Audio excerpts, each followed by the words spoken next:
naman, ang second na outgrow ko is yung pagiging oversharing. Kasi parang before, ano talaga ako, medyo, given naman, madaldal talaga ako. Pero may mga pagkakataon talaga na, alam mo yung mga bagay na parang hindi na dapat sinishare, hindi ko mapigilan i-share, or like, if I get too comfortable with the person, nasi-share ko halos lahat ng nangyayari. Parang ganun. Meron tayong mga bagay na parang dapat pinipili lang din natin kung sinong makaka-access. Like, kagaya nung sinabi mo kanina, there's this level of friendship na kung saan iba-iba sila ng pwedeng ma-access sa life mo. But I think I've come to a point before na talagang gusto ko kinukwento sa lahat yung nangyayari sa akin. Which is sometimes it's not good because they can use it against you. Diba? Na-realize ko siya nung after graduation, parang, okay, parang dapat pala, not everyone in your life should have an access to what's happening in your life. Yeah. So, ayun, isa siya sa mga na-outgrow ko kasi ngayon I could say na mas nagiging careful ako sa pinagsisharean ko. Alam mo, minsan nakaka-receive na nga ako ng, parang minsan may mga magsasabi sa'yo na, kailan kaya magkukwento sa akin si ganito, ganyan. Or like, ano nang nangyayari sa akin, kumusta na, ganyan. Although yung mga kumusta naman nila is, sinasagot ko naman kung kumusta talaga ako, diba? Kasi tinanong lang naman ako pero siguro yung mga Tinanong mo, kamusta ka? Ito naman. Kwento ka din talaga. No? kasi may ganun ako. And alam mo, na-realize ko talaga, hindi talaga siya okay. Kasi na-scam ako dahil doon. May ganung point, na-scam ako dahil doon. Merong nakapag-usap sa akin. So ako parang, kinento ko talaga, hindi ko siya kilala actually. Hindi ko siya kilala. Pero shinare ko sa kanya yung nag-share talaga ako sa kanya. Diba? Ganong level yung pagiging oversharer ko na kahit kaibigan mo na ba ako niyan? hindi pa tayo masyado.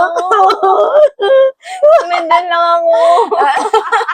Stop guys, stop. Pero may ganun akong nangyari talaga siya sa akin. So parang, siguro I think part of me, natuto talaga siya dahil sa mga ganung result din talaga na hindi maganda. Kaya parang yung pag-share ko, pag-give ko ng access, I think it depends on the depth of the friendship. Ngayon kasi talagang nagiging careful din ako sa kung ano yung isi-share ko at kung kanino ko siya isi-share, diba? And of course, part din kasi dun is yung trust din talaga. Level of trust na meron ka sa mga tao sa paligid mo, diba? Of course, you have to give them the benefit of the doubt. Pero, I think it's important pa rin na maging maingat talaga sa mga sinishare din natin. Kasi syempre, pwede siyang maging helpful sa iba, pero pwede kasi siyang magamit against us din if hindi tayo magiging careful. Totoo. Syempre, information pa rin yung mga sinishare natin. Yeah. So, ayun, pag-iingat talaga sa pag-share din.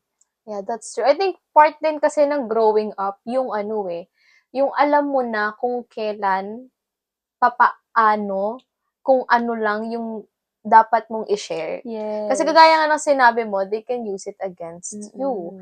And kailangan maging maingat ka rin talaga. I mean, gets natin yung past self natin na talagang we get so excited to share everything. Na parang wala tayong, hindi natin masyadong iniisip if ito bang tao na to mapagkakatiwalaan ko. Even sa social media. Minsan parang, alam mo yung may mga post tayo ng mga pangyayari sa buhay natin na parang, I'm tired. Hindi kasi alam mo, I mean, not condemning our past self. I think it's really part din talaga ng mga teenage, younger self natin. We got so To act excited. that way. Oo, totoo yan. At saka yan din kasi yung mga, I mean, nung nagsasalita ka kanina, tapos you're sharing your experiences about oversharing, parang iniisip ko na, saan ba tayo madalas nanggagaling? Bakit tayo may mga ganong pace sa buhay natin? I think kasi, as bata, your younger version. Kapag bata ka pa, mas prone ka into seeking attention and validation. So, parang, nagsishare ka Kasi gusto mo na ma-validate ka. Gusto mo Mm. na mapunta sa'yo yung attention nila. Ito yung pinagdadaanan ko. Gusto natin yung pakiramdam na may nag-empathize or may Yes. nagsisympathize sa atin.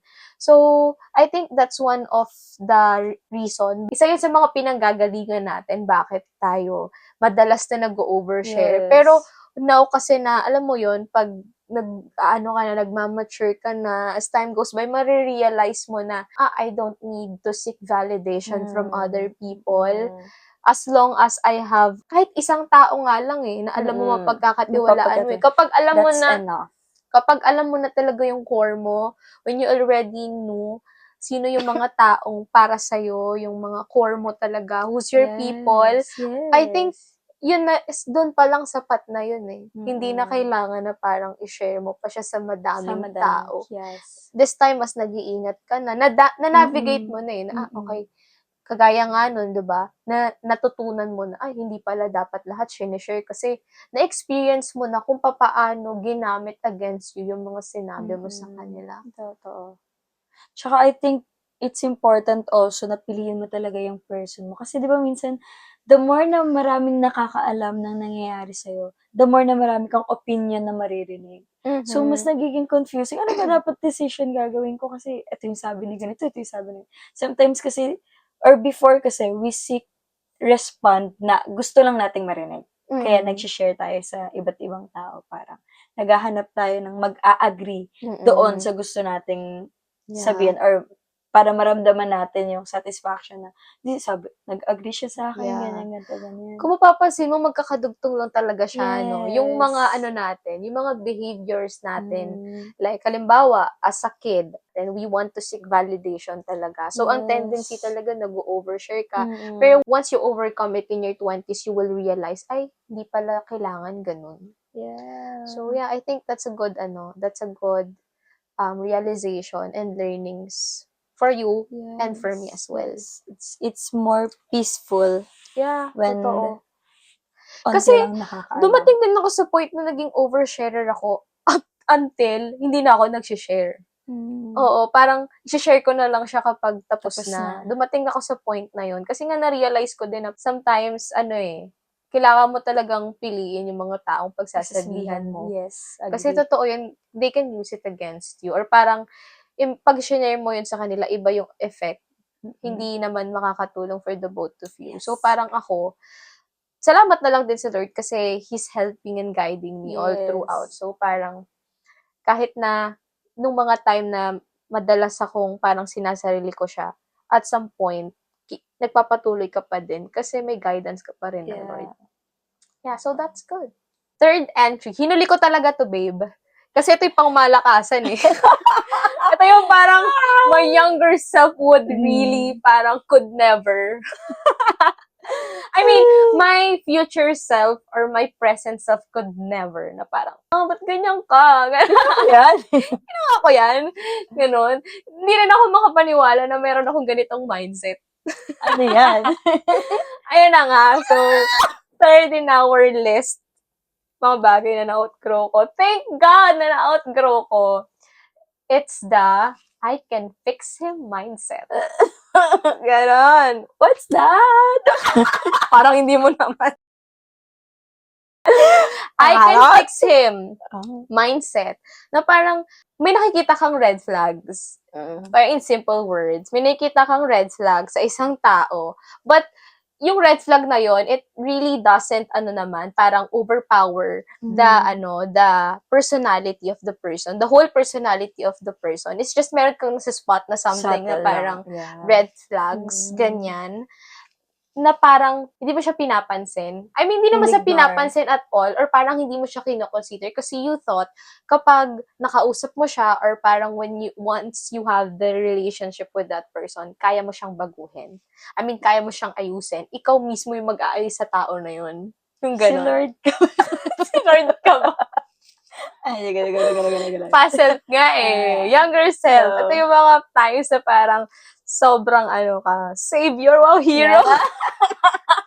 Hero. Hindi ko alam ngayon, iniisip ko, saan ba ako nanggagaling ng mga panahon na yun? Na parang, siguro nung bata-bata, I mean, until now, one character siguro na hindi ko pa rin na-outgrow until now is yung, you always see the good in people. Yes. Na parang kahit na may nakikita kang something na parang off or, red flag sa personality niya, hindi mo hayaan na i-define ng mga bagay na yun yung tao na yun. Kasi nakikita mo pa rin yung good sa tao na yun. And so, that's something na nakikita mong red flag. You know to yourself na maayos mo yan. I mean, pag pumasok tayo sa relationship, I can, talk to you, counsel. Therapist pala. I mean, yung parang feeling ko, magkakaroon ka ng change of character, character development. Kapag, alam mo yun? My love can fix you. Parang ganun. Pag pinakitaan ko to ng love, ng care, babaguhin niya titiklop to, yun. guys. Ganon. Parang kaya to, ganyan. Tama. So, yung high school journey ko, sobrang, talaga nun, sobrang nandun talaga ako sa peak. High school talaga. Picture ka, ha? I mean, nasa doon talaga ako sa peak ng buhay ko na yun talaga yung role ko, ganyan. Yeah, parang hindi ko minamind if itong tao ba na to, basta gulo. Sakit sa ulo ng teacher. Ganyan. Yung wouldn't think, diba? Pero, parang ganun yung mga experiences. So, parang, no, mabait naman siya. Hindi, guys. Mabait siya. Kaya niya magbago. Ganun. Kakausapin ko. Kailangan niya ng pagmamahal. Ganon.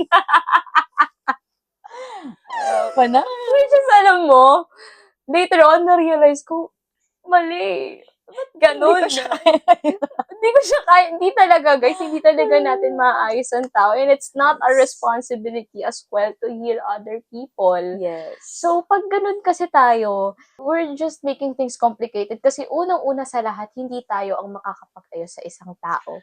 Yes. Hindi natin sila mababago. Ang makakapagpabago lang sa atin, talagang si Lord. Ako personally, talagang alam mo yun, pag na-experience mo kung paano ka tinransform ng Lord, you would know na, hindi enough ang tao. I mean, the love of people will never satisfy the voids in our hearts. Yeah. Only the Lord can feel that. Yes. Alam mo, totoo yung sinabi mo kanina na parang, alam mo yung feeling na nakikita mo na yung red flag. Pero kasi iniisip mo, magbabago pa siya or like, kaya pa ayusin. Naalala ko before, ang thinking ko naman pag nakakaspot ako ng red flag, hindi may reason. Baka may reason siya behind kung bakit ganito siya, kung bakit ito ginawa. Parang, yung benefit of the doubt na meron siyang something good na minimindot. It's just that siguro hindi pa nakikita ng ibang tao. Talagang sila yung bulag. Ako yung hindi bulag. Hindi nyo kasi nakikita. Hindi nyo nakikita. Bulag ba kayo? Hindi nyo nakikita yung Oy, wait lang, share ko lang, naalala ko ng high school ako. Grabe, ang dami ko na na-share na high school moments. Kasi talaga yung peak season ko, peak season. Peak season. Hindi nakakatawa kasi, nung time na yun, yung mga teacher nun, pag nababalitaan nila na, parang nakakausap ko si ganito, ganyan. Tapos alam nila na yung tao na yun is parang, wag yan, ganyan, ganyan. Parang sakit sa ulo yan, ganyan, ganyan. Parang, lagi talaga nila ako sinasabihan na, wag mo na yan, lagi na din-discourage. Wag yan, wag mo i-take yan, ito, ganyan. Pero ako parang, hindi nyo kasi nakikita. Hindi nyo ako naiintindihan. Grabe, mas strict talaga sila yung mga panahon na hindi alam ng parents ko yung nangyayari sa akin. Pero yung mga teacher talagang alam nila. Hindi, wag So yan. parang ako, hindi nyo alam. Nakikita ko. Bigyan nyo siya ng chance. Yeah. Magbabago siya, ganyan. Tapos meron pa ako naalala nun. As in, babe, parang tingin ko kasi effective siya. Alam mo kung bakit? Bakit? Kasi nung... Kaya ako kasi sabi na ako. Time na yun, babe. Talagang na-encourage ko pa yun na magbasa ng Bible. Nagbabasa kami na naman na tinatawanan niya ako. Nagbabasa kami ng Bible together. Sa guard. Alam mo, may nakapagkwento sa akin before. Sabi niya, may nakita daw siyang parang, estudyante, hindi ko sinasabing ikaw to, naalala kasi, si Ate Rona ata, yun yung sinabi niya, parang nag-aaral siya, tapos sa harap niya daw may mag-jowa na nagpa-Bible study together. Baka Oo. kaya yan. Hindi kami yun. Basta nun kami sa guard. Sa headquarters ng guard sa gate. Doon kami nagme-meet up. Tapos doon kami nagbabasa ng Bible. Kasi nga, hindi kami pwede sa crowd.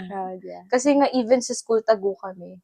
Dahil, Hindi yung nga. teacher, Hindi yeah. sila bilib eh. Ganun. Eh ako, bilib ako eh. Ganun. Kaya na yun eh. No, mali kayo. Pero guys, na-outgrow na yun. Hindi na kayo I mean, hindi natin ever. Nakakatawa na tuloy yun, pero totoo yun. Yeah, it happens. Yeah, pero serious note, talagang hindi talaga tayo makakapagbabago sa tao. I mean, hindi mali na na we see the good in people. I think that's something naman na I still continue believing in.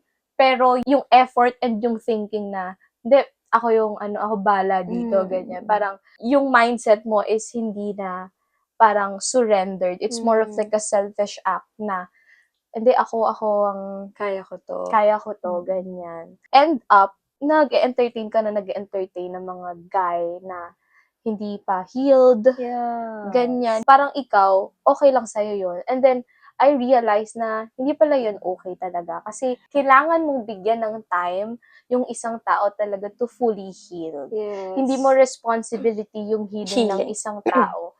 Hindi mo kailangan dalhin yung mga baggages nila. Kasi it is something that is their responsibility on their own. Yes. And hindi rin naman sila yung makakapag-heal sa sarili nila the way kung ano yung iniisip natin na tayo yung makakapag-heal sa kanila. Kasi at the end of it, the only one that can heal us is really the Lord. Yes. Whatever the feel or voids sa heart natin, wala talagang ibang makakaayos kundi ang Lord lang. Yes.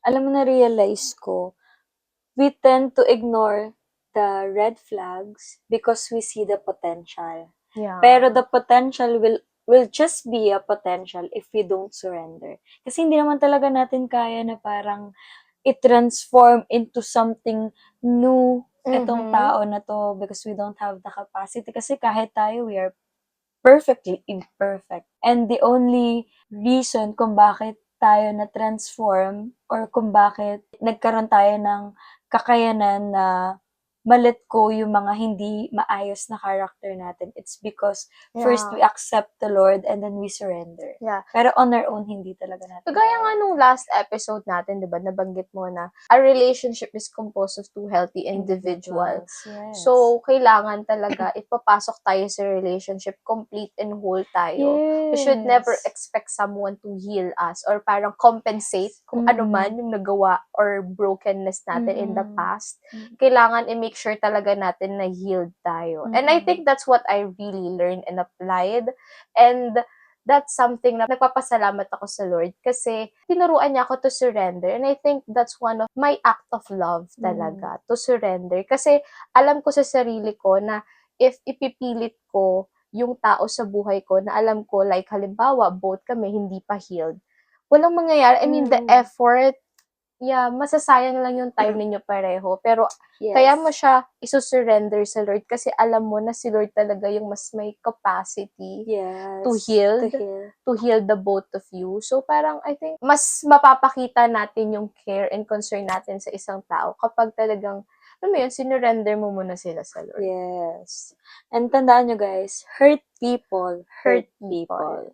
So, pagaling muna tayo. Mahirap magmahal ng taong may sugat. Yes! Kasi madadamay ka lang niya sa sakit. Which is, I believe, hindi niya intend to, pero dahil may hurt pa rin siya, may hurt ka pa rin talaga. Yeah, so, that's magpaka-heal muna tayong lahat. Yeah. Sa akin naman, hindi ko siya marerelate sa'yo kahit anong ipilit ko. Kasi ang sobrang funny tuloy noon. Okay lang yan, funny din yun sa akin. Ay, okay. Sige, dapat patatawa ko. Wag naman. Hindi. Grabe, parang patalag na kasi yung boses namin, guys. Kaya nga, papaus-paus na. Go. Sa akin naman, yung pang-third ko na na-outgrow is when it comes to fashion sense. Fashion sense! nung bata kasi ako, ayoko ng mga maluluwag na damit. Ayoko talaga ng maluluwag na damit. Ayoko ng maluwag na polo, anything na maluwag, ayoko. So, mahilig ako sa tinatali dito. Wow! Polo ko lang. Kahit hindi, di ba merong blouse na talagang may Ganun pantali? talaga, Oo. oo. Pero kahit hindi siya ganun, gaganunin ko siya. Kahit kaunti na lang yung itatali ko talaga siya, wag lang siyang Ay, maging maluwag. Ayoko ng loose mm. talaga na pang itaas. So, lagi akong nakataling ganun. Lagi Mm. talaga yun. Tapos, kung hindi ako nakatali ng ganun, nakatuck-in ako. Ganun yung mga tipo ng clothes na sinusuot ko. Yung tipo nakapambahay lang ako, pero nakatuck-in ako. Kasi nga, ayoko Oo. ng loose na. Ay, oo, naalala ko nga, Ano. parang nagre-relapse sa mind ko yung mga ganun mong era. Naalala ko, naka-short ka t-shirt, tapos naka-tuck-in. Oo, ang pangit. Pero nung time, wala naman akong comment. Ang Okay. pangit niya. Tapos, ayun, yun yung mga fashion sense ko before na na-outgrow ko na. Kasi, hindi ko na talaga siya sinistyle pa Hindi ulit wala ka na sa tuck-in era. oo, sa taling ganun. I think siguro yung pagta-tuck-in depends sa suot ko. Kung, Mm-mm. like for example, kung masyado talaga siyang malaki na kailangan ko siya itakin, okay lang. Pero yung ganito, sure na ako, hindi ko na talaga siya gagawin. Wala na akong ganong tapos na talaga Talagang ako sa ipipilit face. mo eh, no? Oo, ayoko na. Mas naging comfortable nga ako ngayon sa mga Mm-mm. loose eh. Sa Mm-mm. mga, dati kasi ayoko ng mga loose, pero ngayon parang mas nakakagalaw ako ng mas Mas maayos. comfortable. Mas comfortable siya. Mm-mm. So, ayun, yung fashion sense niya. Baka may share ka sa fashion sense mo. Hindi kasi, when it comes ko kasi sa fashion sense, I think, malaki din kasi yung influence kapag may mga iba't ibang trend. Siguro ng time na yun, uso yung tuck-in. Oo, feeling Diba? ko. Tapos uso din Ngayon yung kasi hindi na nakaganon. masyado eh. Parang sa age natin, uso na talaga yung mga tita-tita outfit. Yeah. So, parang yun na yung pinaka nagtitrend and maganda din talaga sa paningin natin. So, doon tayo mas nag-engage Yes. na. Tsaka feeling ko kasi as you grow older, mas nakikita mo na what fits you most. Parang, Yeah. okay, hindi pala masyadong At bagay saka sa akin yung ganito. parang rin kasi, yung pagsusuot kasi natin ng damit, yung pag-style natin, yung fashion sense natin, nakakadagdag din yun sa papaano tayo makikita ng tao. Like, Yeah, magmumukha ba tayong mature? Magmumukha ba tayong mas younger? Mm. Lalo na ngayon sa, kagayang sabi natin kanina, tita-tita outfit na talaga. Yeah. So, parang, I think with women, parang they embrace to look more mature. Yes, To more look more clean. professional, clean. Ayun yung parang nasa era tayo ngayon. So, I think talagang it's really normal to outgrow some kind of fashion Yes. styles, Totoo ganyan. yan. Especially kung yung fashion sense kasi nag-iiba siya over the years. Pero malay mo, biglang next year, bumalik yung tuck-in era, makita na kita naka-tuck-in. Buti nga ikaw tuck-in, ako nga choker eh. Alam, parang Pero nausap kaya ko naman mauso ulit. yung choker. Ano ba yun? Outgrow na rin yun. Outgrow na. Nung high school ako talaga, ang dami kong choker pa iba-iba. Ang Mahilig angas ka ko rin. nun. Oo.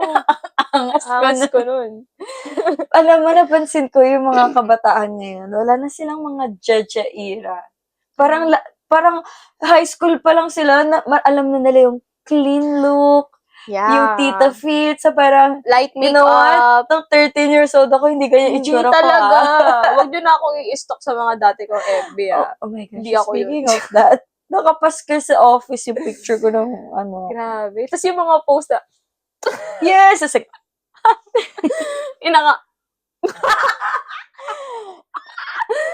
Ayun, outgrow na yun. yeah. Parang hindi ko na babalikan talaga Tapos, yun pag ever. ginawa kahit ba yung nauso. pulbo, gaganon mo? Ay, babe, talaga. Mayroon talaga ako niyan. Na-outgrow na natin yung mga ganun face, guys. Yung mga normal, hindi na natin yung yun kasi syempre, that's something na parang, Yes. but yung mga Nung time na ginagawa yung trend yun eh. Oo, at saka ginagawa So, talaga yung siya pulbos normally. mas powerful. Normal Hello, lang na Kitty ma-outgrow yun. Yes. Diba? So, yeah, thank you guys for listening sa aming episode ngayon. Sana natuwa kayo making fun with us. Yes. tayo din naman yung nagdala. kami. Tayo din naman yung nagdala sa sitwasyon na to. No? So, Totoo. na para bang sila yung nag-request. Na meron kang na-outgrow specific, di ba? Ano? Specific na. Siya yung ito, reason kung last. bakit. I think actually, kaya rin tayo nag-come up with the episode. Kasi, wala, nag-uusap lang tayo nun. Mm. Tapos there's this someone sa church na parang, ever since naman, masaya ako with being around him. But later on, parang buwisit ako sa kanya. Kasi guys, mahilig siya mangurot. Ang sakit kaya. Dati parang, nagigigil siya, ganyan. Sige, pagbigyan. Ngayon parang, hindi na, ang sakit talaga. Alam mo yung parang, buti umaalis siya agad kasi pag hindi talagang masasapak ko na talaga siya eh. Na-outgrow ko na yung yung mga gano'n na, hindi na siya cute, Ben. Tigilan mo. Yeah, pero, supportahan natin yung business niya. Ano pangalan nun? Ben's Event. Ben Event. Walang S, Ben's Event. Ben lang ata. Ben Event Comment mo na Management. lang yung link. Tinan mo, kahit na-outgrow kita, last act of love ko na yan sa'yo, pero hindi ka na magpukurot-kurot sa akin. Ito po, gawa niya. May aray! Ito po, gawa. Ito po, gawa niya. Ay, grabe. Nagpasa-pasa. Hindi Joke ang lang, sakit joke lang, kasi hindi. nun, alam mo yung mga tao, Sorry. tao na mahilig mangurot. Oo. Ewan ko ba doon?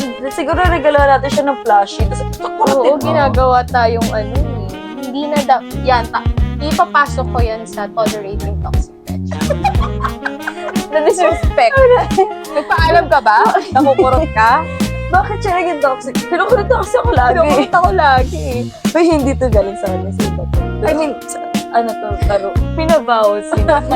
Pero naman, hindi. Ang mamaya maano sila eh. So, thank you guys. And Support his business, guys. yeah. And also, support us. Please naman. Itigil ako. Once again, I'm Lucille. nice Cindy. And this has been On the Bright Side. Parang wala tayong intro kanina. Huh? Wala tayong Diyan mo na yun? Ano ka lang. Bye guys. Good night. Good morning. Saka yung makakita ng Whatever it is. intro na nasa outro. Yes. Ngayon lang yun. Kami lang yun. That's how unique we are.